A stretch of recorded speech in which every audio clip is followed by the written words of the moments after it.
Thank you very much. Well, I'm absolutely thrilled to be here, and I'm a little bit worried if your brains are already very full, because I have 75, 85 slides here, and my thinking was that this is a pretty clever group and that I could go through them pretty quickly.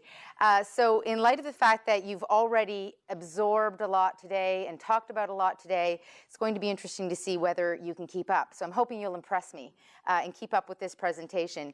I've called this presentation Massive Convergence because what I'm going to talk about here today is the opportunity to capitalize on growth in order to advance great urbanism. And I'm going to set the stage a little bit by talking about the City of Toronto. Then I will shift and talk about some of the critical success factors that are positioning us potentially for success. It's a choice whether we're going to get it right or not. And then the last part of the presentation, I'd like to take you through 7 concrete examples. So I'll talk a bit about the theory, but then 7 concrete examples of things that we are doing in the Toronto context in order to capitalize on the growth that we see in order to advance great urbanism, sustainability, and livability. So I'd like to begin by just telling you a little bit about Toronto. Show me how many of you have been to the City of Toronto. Okay, so maybe half the room, I think. That's excellent. We have recently, as a municipality, just passed 2.8 million people in terms of our size, which makes us the 4th largest city in North America. We're very proud of this because we just surpassed Chicago, because our population is continuing to grow, but Chicago's is in fact declining.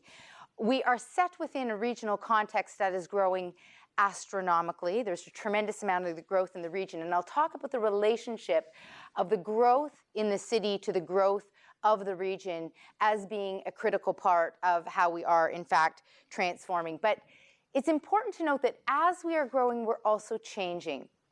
We're seeking not to repeat the mistakes of the past, and I'm going to tell you about some of our mistakes today. We're seeking to become something fundamentally different. So, for example, as we grow exponentially, adding tens of thousands of people on a regional scale, hundreds of thousands of people on an annual basis, our air quality is improving. We no longer have smog days. We, in fact, have the equivalent of 45 NFL football fields worth of green roofs because we've now mandated green roofs on our buildings. This is impacting our air quality. It's impacting stormwater management and stormwater runoff. So as we change and grow, we're trying to actually become something different than what we were in the past, while at the same time respecting the golden goose, so to speak, not compromising that which in fact makes our city a wonderful place to live.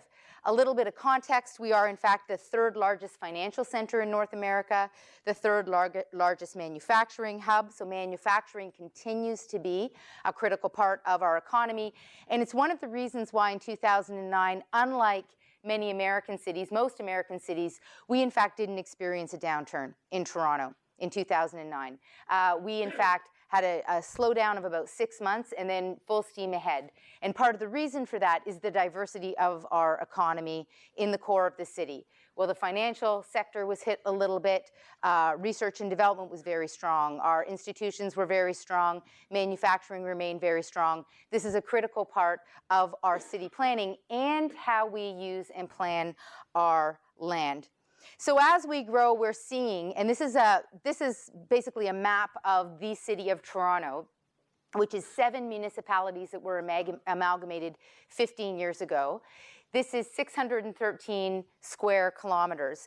And one of the interesting things about this graphic is that you'll see there's growth happening everywhere. All the dots represent a redevelopment project that's taking place in the city. So there's growth that's happening everywhere. But of course, right in the downtown core, right in the heart, there is a significant cluster where, in fact, a tremendous amount of growth is happening. And that is because downtowns are in vogue again across North America.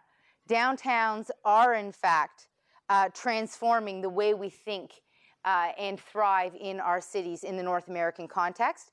So that the downtown core of the city, of that 613 square kilometers, is only 17.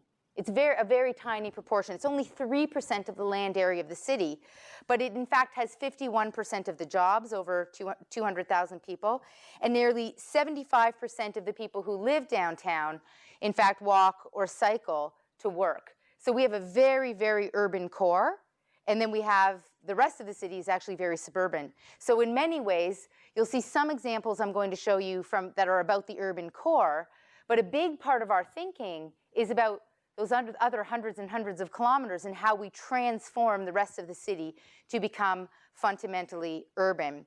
Now, I'll talk a little bit about the region because a big part of the narrative in the story of getting the urban part of our city right is about what's happening on the region. And you can see in this graph, which is really fascinating, in 2006 to 2011, we actually went through a transition where we started to see decline. This is the light blue line at the top, a decline in the regional growth. So this is a suburban sprawl.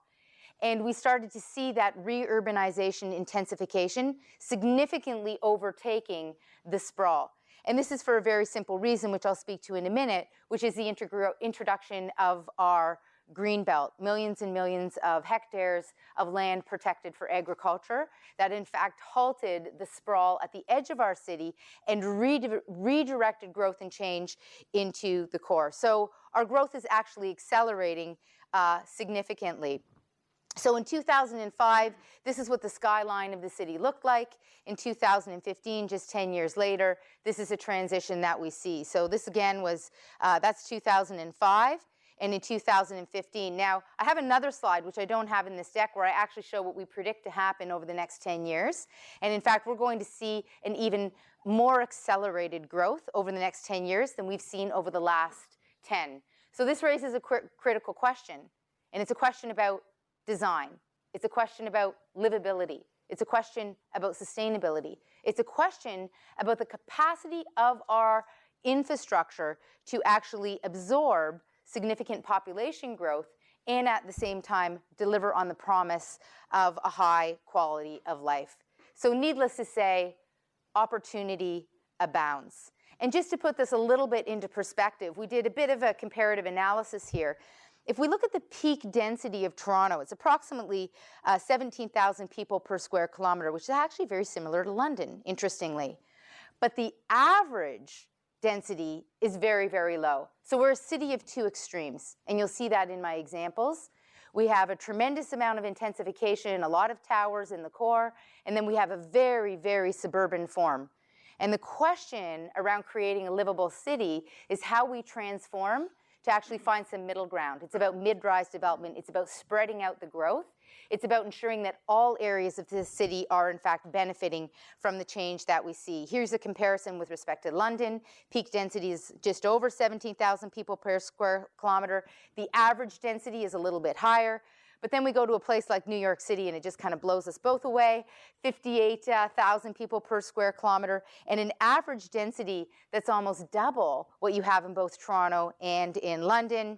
And then of course the absolute extreme, which quite frankly is not our aspiration, but the absolute extreme is of course Hong Kong, which has a peak density of 111,000 people per square kilometer and an average density of 6,500 people per square kilometer. The density actually sort of tells an interesting story because we know that in order to create livable, walkable communities, you've got to get the density right. Too much density is a problem. You lose access to sunlight. Your public space disappears. But not enough density is just as much as a problem because you cannot get the amenities that you need within walking distance to make walking and cycling a transit a viable choice for everyday life. So this is a critical part of our challenge in the City of Toronto is figuring out how to get the density right, how to spread the growth out. We recognize that we are facing what I've been calling really a massive convergence. And this is in fact driving our growth.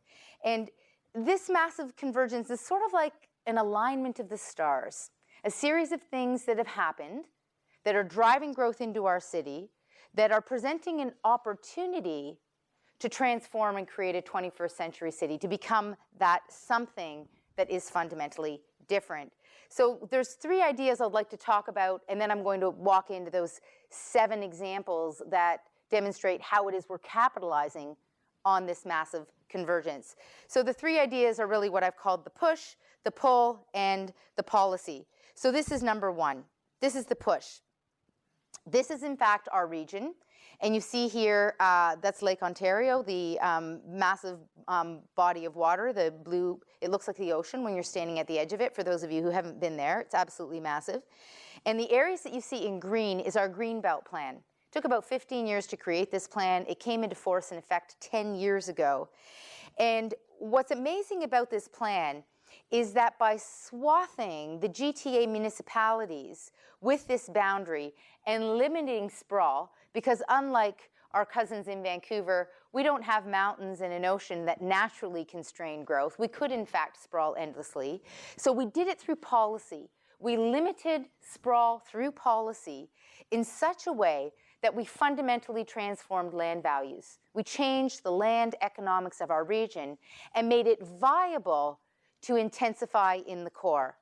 So this is point number one in the massive convergence that's driving the growth that you're going to see in a series of very specific examples. So this is a critical part of the narrative. It's what's happened at the provincial level in order to shape what happens at the very, very local level in policy.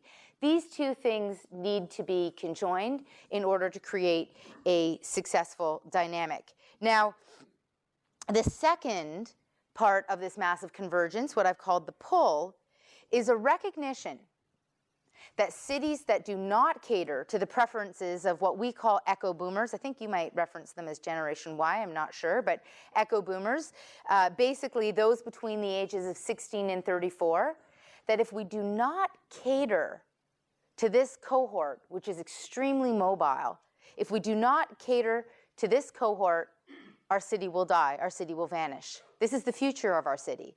And we know that through design, focusing on creating walkable, transit-oriented communities, we can in fact attract and retain this cohort into the heart of our city. So we actually see echo boomers are responding in the city of Toronto to this opportunity of great advanced urbanism. This is the fastest growing cohort in our city, is echo boomers. In 2014 and 2015, we were identified by the World Youthful Cities Index as the most desirable city in the world for young people to move to. That is an ambition that we seek to retain. We're very conscious of designing our city to respond to what I've called the pull here, because it's a part of our convergence and ensuring that we're creating the kind of communities that echo boomers want. And we know that echo boomers, many of whom were raised in suburban communities across North America and other places in the world, they're the first generation that had to put up with the long commute. They're the first generation that was used to sitting in a car getting to school instead of walking to school like the generation before. And as a result, this generation is choosing something very different, is choosing communities where it is possible to walk to work, to walk to school, and to undertake activities of daily life within walking distance. So this 86% you see here that chooses walking, the Pembina Institute, which is an institute in Canada that's focused on environmental policy, did an analysis, which they update every year, where they look at this cohort, this demographic specifically, and they pose to them a very simple question. Are you interested in a cheaper, larger house that doesn't have access to transit or amenities within walking distance, or the choice is a more expensive house that's smaller, but you can walk to amenities and walk to transit? And 86% choose walking. But it's kind of funny, we no longer need this analysis. You can just look at the real estate market, because the places where we see real estate prices out of control are in fact our walkable communities that are directly adjacent to higher order transit in the city. So this is in fact the pull. We have the provincial policy, which is the push. This is the pull. And then the last part is in fact the policy, getting the policy right.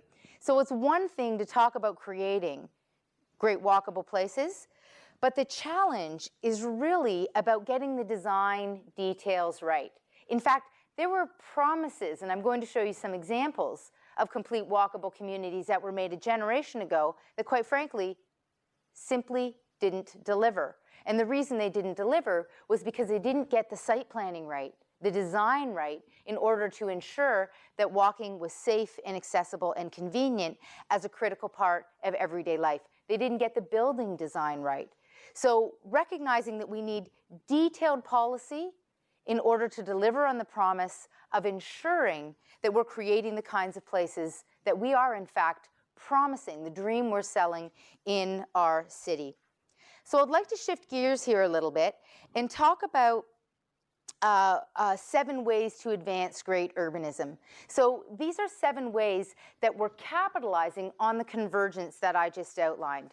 So there's this larger convergence that we are now seeking to translate into opportunity in the context of our city. And the first one picks up on the point that I just left off on, which is detailed precinct planning. And this really is about ensuring the promise materializes. Because if the promise doesn't materialize, it doesn't matter what you're talking about. It doesn't matter what your vision is as a city. When people move into a neighborhood, it needs to be convenient and accessible to walk and to raise your family in an urban environment. So we see here an example. This is example number 1. It's an area that we call the West Donlands. For most of my life, this area was an industrial brownfield. In fact, when I was a planning student, generations of planning students, their first assignment in planning school was to try and figure out how to unlock these lands because they were so tricky to unlock. So this is an 80-acre site that is a 15-minute walk from the core of downtown that is now just opening up for new residential units. Last summer, it was our Pan Am Athletes Village for the Pan Am Games, which is the largest sporting event, larger than the Olympics, in terms of the activities and the number of athletes that compete, took place in Toronto last year. So to give you an example, this is what the site looked like.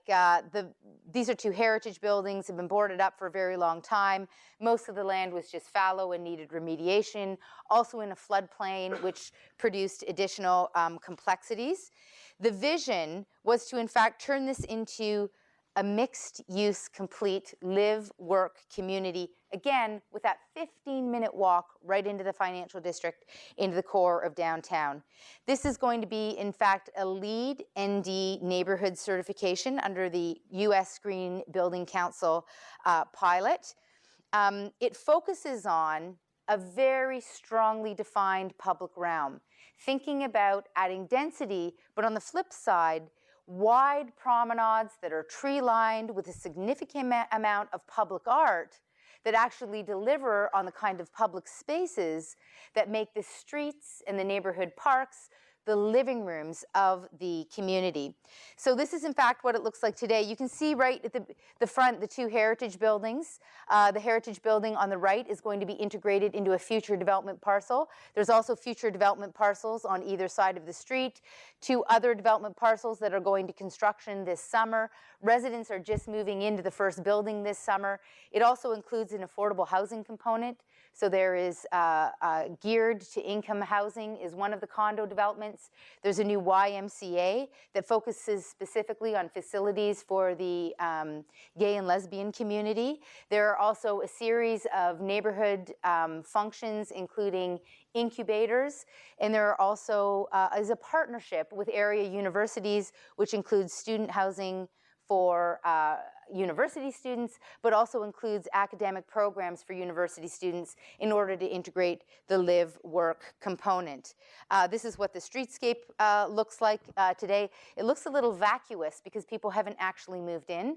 It was adapted following the Pan Am Games, and the units are now being fitted out for their owners. It was a strategic approach to utilizing a large sporting event to build a new community that now gets turned into, most of it, market housing.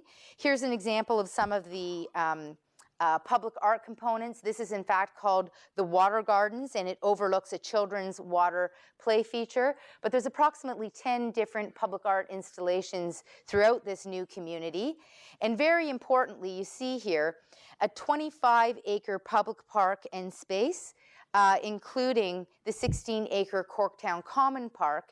And this is, in fact, a $25 million project that is a combined public park but also stormwater management feature. One of the challenges with unlocking these lands was dealing with what used to be the 100-year flood, which in Toronto has become the 5 to 10-year flood over the course of the past several years. So this, in fact, is a quite sophisticated stormwater management feature that, in fact, unlocked the development of the rest of the lands. So detailed precinct planning that focuses on spectacular public spaces is one of the first ways that we're seeking to deliver on the promise and capitalize on the growth that we see. The next I've called extreme mixed use. And this is about the aggressive integration of uses and breaking a lot of the rules that defined land use planning and design a generation ago. And this is, in fact, it's called the Distillery District. It's adjacent to the West Don lands. This, too, is a 15-minute walk from the downtown core. Again, for most of my life, this was a facility that was locked up. There were fences bound around it, and these buildings, over 40 historic buildings, were unused. And this site is really about old and new bumping up against each other. You will see in the plans high and low, a whole variety of different uses. It's about taking extremes and bringing them together in one area to create a very livable environment. So this area is in part entertainment district. It's partly a theater district. It also has critical university uses, and it has been the backdrop for over 80 films. It's a 13-acre site. In the 1860s, this was the home to a distillery, one of the largest distilleries in the world. It ceased operating as a distillery in the 1990s, and its redevelopment began in 2000. Now, this is a picture of one of the many festivals and events that are held on the site, including the popular Christmas market, which is in fact pictured here. Now, it's important to note that this notion of extreme mixed use, bringing in artists, bringing in local retail, that this was a very difficult concept to get off the ground. Initially, it took about 5 years, and there was no interest in leasing this space. But a lot of global international chains were very interested in this space. Banana Republic and other global chains wanted to take over these spaces. And to the credit of the landowners who worked very collaboratively with the city, they held back because they wanted this to be not a high street shopping area, but an extreme mixed-use, livable neighborhood that had a whole variety of functions that in fact animate it 24/7. Every season of the year, every hour of the day, there's people and activity taking place in this corridor. It's also a National Historic Site, and it's the largest collection of Victoria-era industrial architecture in North America. There's condo towers that are now being integrated into this site as well. It continues to evolve and change on this principle of extreme mixed use as being a way to drive the creation of complete communities. Now, I've just shown you two urban examples. I'm going to shift gears a little bit and take you out to that other part of our city, which is hundreds and hundreds of kilometers of our city, which is in fact our suburbs.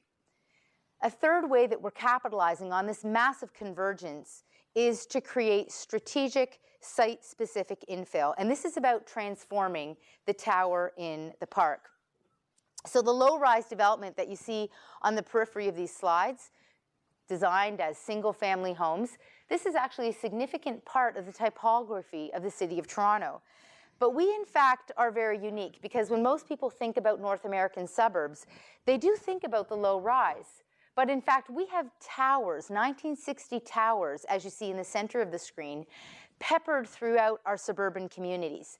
And they did not deliver on the promise.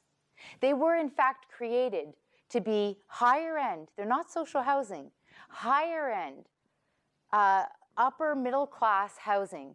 And within a decade of them being built, they, in fact, became very undesirable places to live, and now are primarily communities where, that are highly impoverished. Many of them are our neighborhood improvement areas where there are issues with crime and where there are a significant number of immigrants move into and, when they can, move out. Approximately 500,000 people live in these older high-rises, and 43% of the population in the older high-rises are, in fact, low-income families. A fundamental design principle was broken when these towers were put in place, and that is the buildings were separated from the street. The assumption being that everyone would drive a car, would park underground, and would drive everywhere. And in fact, as they became places for lower income communities, In fact, people became very isolated. Transit access isn't very good. And you can just imagine walking out of these buildings to the street. It's quite hostile. The ground plane has been designed primarily on the assumption that no one walks at street level, that people go from their unit into their car and an underground garage and drive away. Now just imagine the scenario where people don't have cars and they're taking transit. It creates a very hostile and uncomfortable walking condition. Now there are approximately 2,000 apartment towers like this in the Toronto region. So a critical part of our planning work and thinking about how we transform this future city to be livable, safe, walkable, and mixed use for all must focus on these towers. So I'm going to give you a specific example, which is called Parkway Forest. And this is a redevelopment of a tower neighborhood in the north part of Toronto that will ultimately see about 3,000 new condo units added to the existing rental units. And as part of the negotiation with the developer, we are in fact taking monies that are generated through the redevelopment to refurb the existing rental units to improve those units, while at the same time improving the neighborhood quality of life. Now, to get a little bit technical here, because I know many of you are designers and engaged in this type of work, you can see the foreground plane in the before picture there, and then the darker image is the ground plane after. The ground plane, from my perspective, tells the whole story. The towers were in fact floating in the middle of the block. The townhomes, the smaller units, were organized into themselves. They had no relationship to the street. And the mid-rise buildings at the corners were in fact surrounded by large surface parking lots. Areas that were designed for driving became communities where people were forced to walk, and yet they were very hostile environments for walking. In the after image, we have a strong building edge condition on the streets, building out the street wall, creating a strong built edge and very clear lines for where pedestrians belong and where pedestrians don't belong, to create safe corridors and environments for walking, and a new diagonal that leads to a new subway. And it's important to note that the building of the subway out to this suburban site was an impetus for the redevelopment. So the public sector investment came first.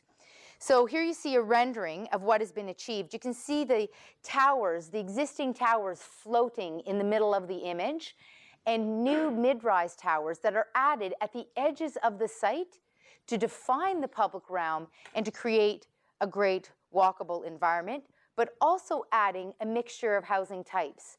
So whereas primarily the site was rental in the past, we've now integrated market housing to create a diversity of incomes in the neighborhood. That's our objective in all of our communities, is to create a mix. So this is what you see it actually looks like today. This is an example. You see the older existing tower in the back, some of the new townhomes in the center. The objective here has really been to define the public realm and to transform this into a walkable community.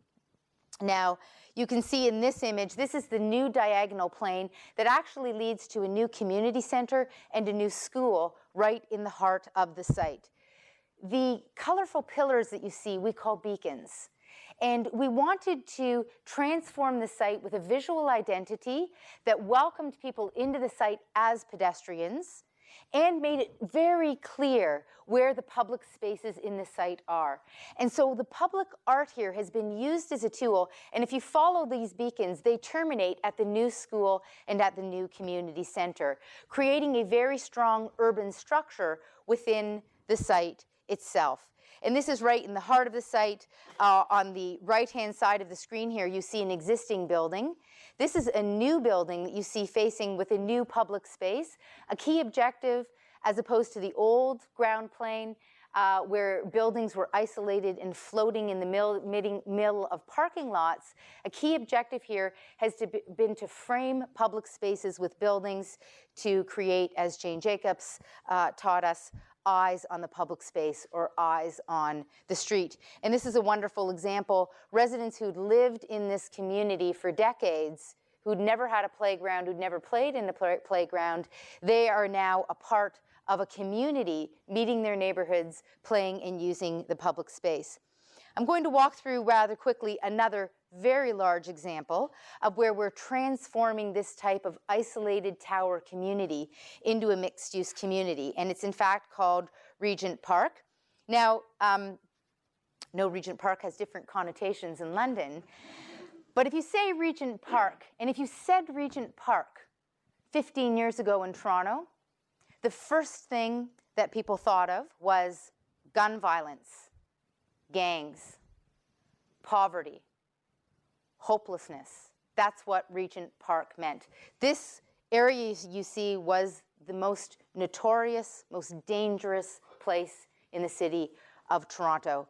The objective has been to transform it through design, to use design and the integration of a mixed-use community, not unlike Parkway Forest, to create a fundamentally different place. And I'll just say something quickly about the name. This is what the old looked like, a series of isolated tower blocks that had been broken from the street grid. It's very interesting because it was a big debate because Regent Park meant all those terrible things. There was a really critical question as to whether the name should change as it redeveloped.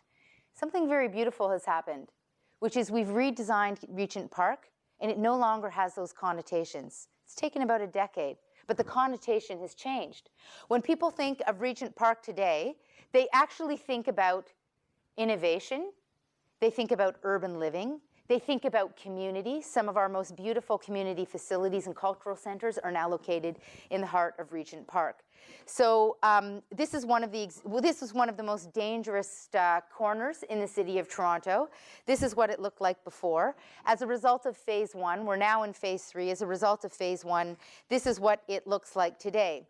Importantly, in keeping with the notion of lifting people out of poverty, the master plan developer who has been leading on this project in collaboration with our public housing agency and the City of Toronto, in fact, has only brought in retailers, including many national retailers, on the basis that they will, in fact, hire residents in the neighborhood to work in the new businesses in the community. So there's an economic development component to this development as well. Here's an area view where you can see the adjacency. A little bit north on the screen, you see the existing urban fabric, and then you see the new urban fabric that's being introduced that is focusing on adding public amenities, adding public streets, and weaving this development back into the city. This is a new street that was created with housing that faces a street and creates a strong pedestrian realm along the edge of the street.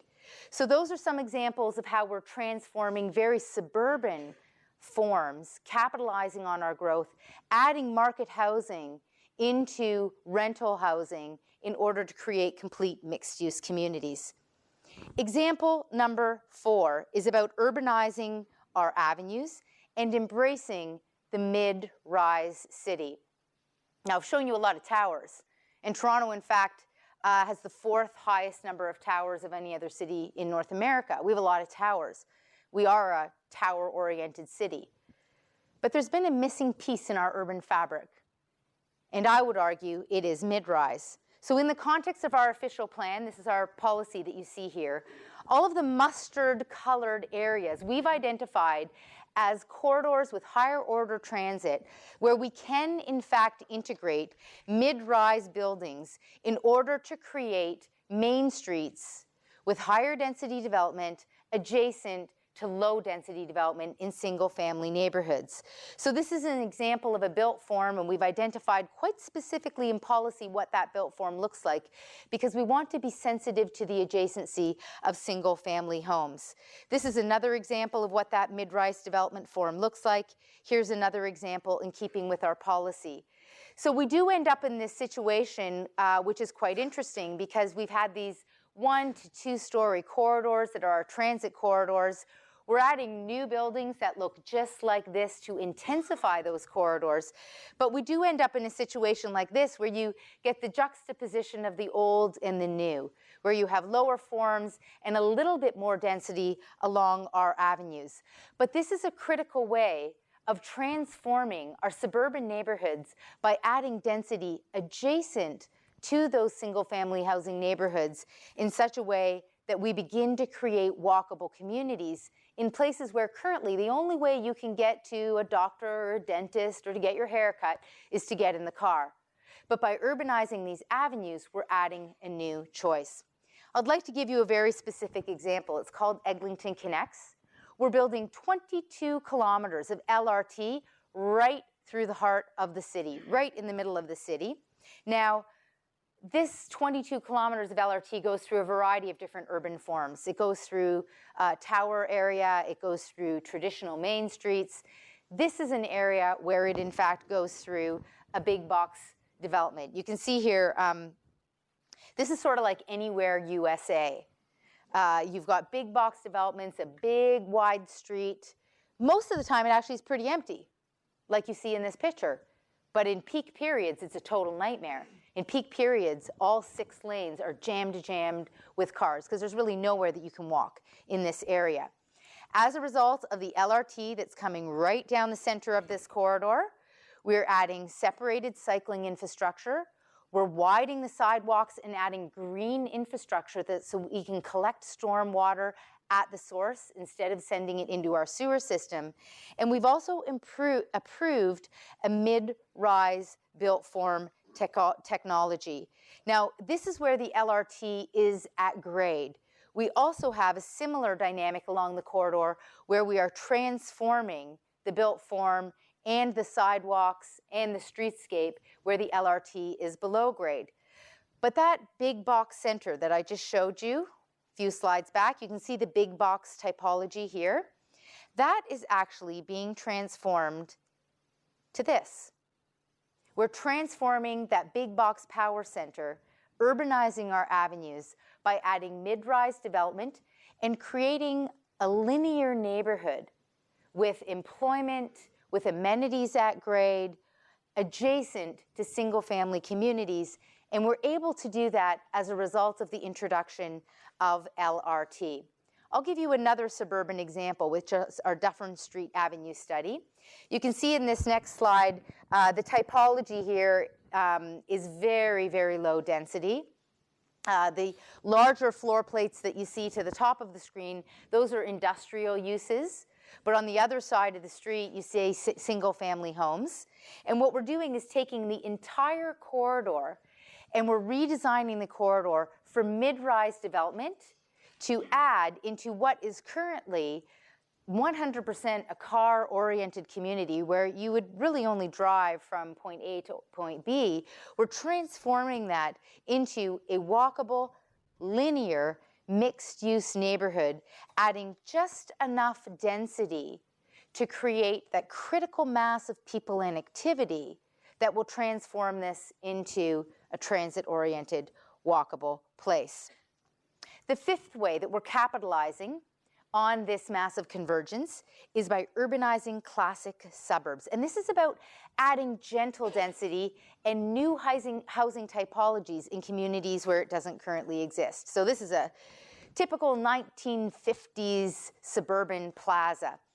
You see it here in its neighborhood context. This is one of our most beautiful suburbs, a leafy green suburb. This is the American dream. And in the heart of it is a plaza. And even if you live just in one of these houses over here, the best way to get there is to drive into your car and to park, and there's lots of free parking. So the objective is to make this an urban hub, to add new housing types and to add new uses. All of the parking has gone underground. We are adding 600 new units. You see there are green roofs throughout the entire development, and walkable streets and a walkable pedestrian urban fabric. It is also now open on all of the edges, whereas before, a third of the development was where the servicing and loading happened. It was sort of a back door. We've now created a completely permeable site that has edges that are open to the neighborhood on all sides, and all of that servicing and loading has been put underground. Daycares have been added, seniors housing, affordable housing. This is actually a very personal example for me because my husband actually grew up in this leafy green suburb. And when he and his siblings moved out, you know, his mother has shopped in this plaza for the last 35 years and lived just down the street. She lived about a 5-minute walk away, and she always drove over. When the kids moved out, my mother and father-in-law wanted to stay in the neighborhood, but there was no other kind of housing. All there were single-family homes that were really built on the assumption that every household would be a mom and dad and 2 or 3 kids. Well, we know that's not what our family types look like today. And we also know that as people downsize, they need different housing typologies. So I've said to my mother-in-law, you know, she was about 15 years too early. She could have stayed in her beloved neighborhood, but in fact, she had to move pretty far out of her neighborhood to find a housing typology that in fact suited her needs and my father-in-law's needs as they downsized. So the opportunity here is about responding to demographic needs as well as an aging population and allowing people to stay in their neighborhoods by adding new housing types, but also by adding new uses so that it is possible to undertake the activities of everyday life within walking distance of home.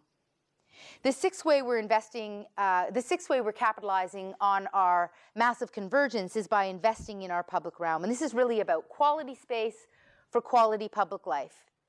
We must have quality space if, in fact, we're expecting that more of our activities of everyday life are going to take place on the street and in the community as opposed to in our suburban backyards.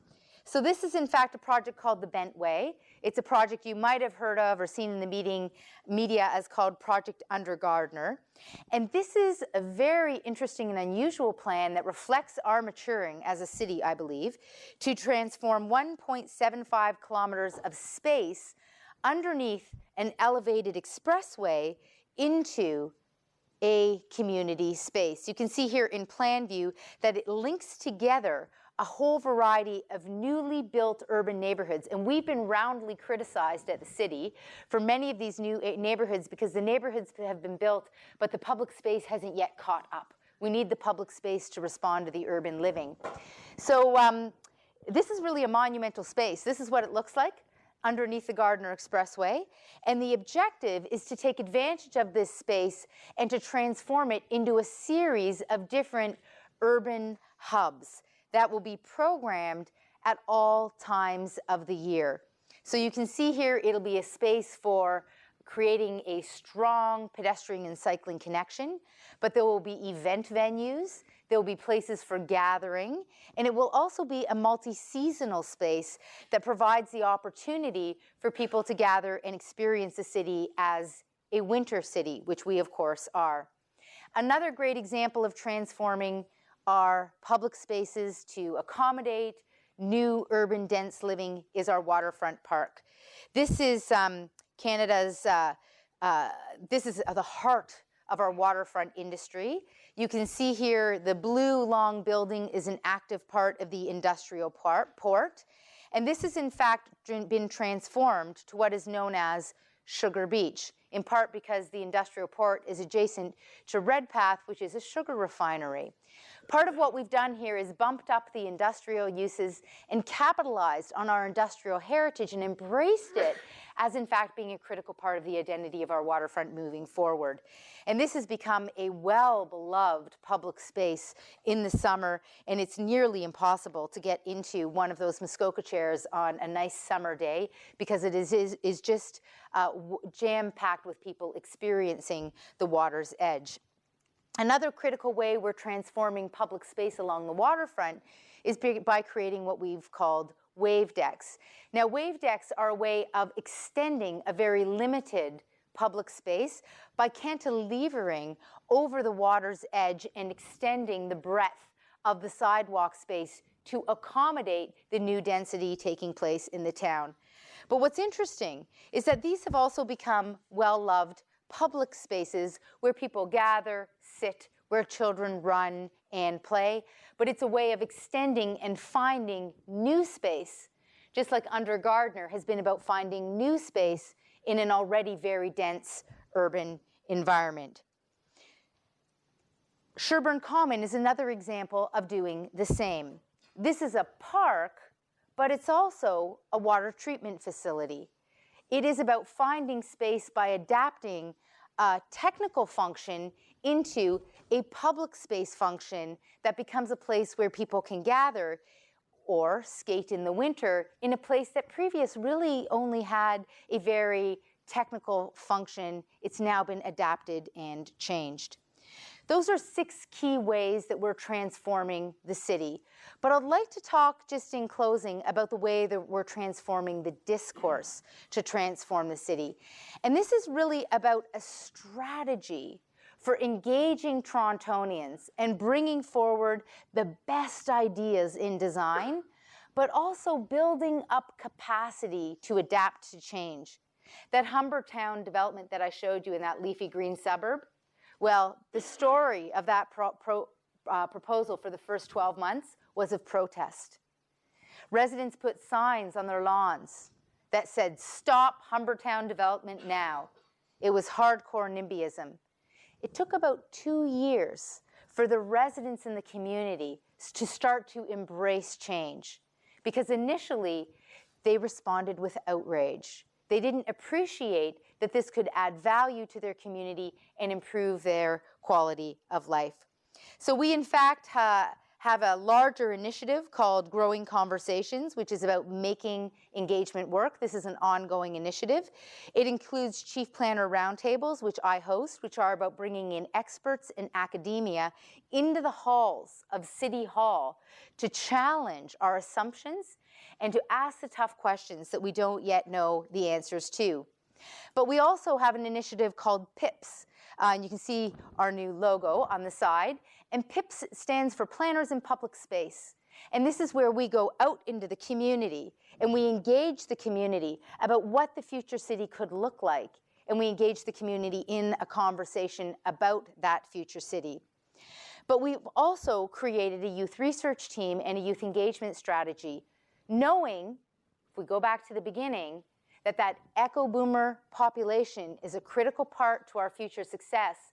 We've identified engaging youth in our planning processes as the linchpin to ensuring we're adapting and changing in the future in keeping with the needs of this emerging demographic. Importantly, we have thousands and thousands of people participate in our consultations all year long, but they are primarily homeowners who are white, who are over 55. The fastest growing demographic is under 35. Our city is 50% non-white, and our city is 50% renters. So we need to transform the way the conversation takes place to ensure that every demographic is well represented. And I'll close by just mentioning our planning review panel, because we've in fact created a planning review panel that is truly representative of the population of the City of Toronto to ensure that we are embracing all of these different perspectives that exist in the city. We looked at housing tenure, race, gender balance, as well as ages in creating the planning review panel. And this is a panel that we bring our recommendations to for insight and advice. It's like a sensitivity test in all of the work that we undertake. And I'm going to leave you with one closing thought, because I've talked a lot about design, but in fact, this is really about transformation. And as transformation takes place, there's a whole variety of components that we need to get right, particularly the design. But I don't want to understate the importance of getting the conversation right with our communities. I love this article. It begins like this, written by our conservative paper. "I used to hate cyclists." That's the first sentence. "I can admit, as a driver who navigates through the downtown core on a regular basis, I used to curse cyclists whenever they came too close for comfort. But things have changed since I saw the road from a bicycle seat."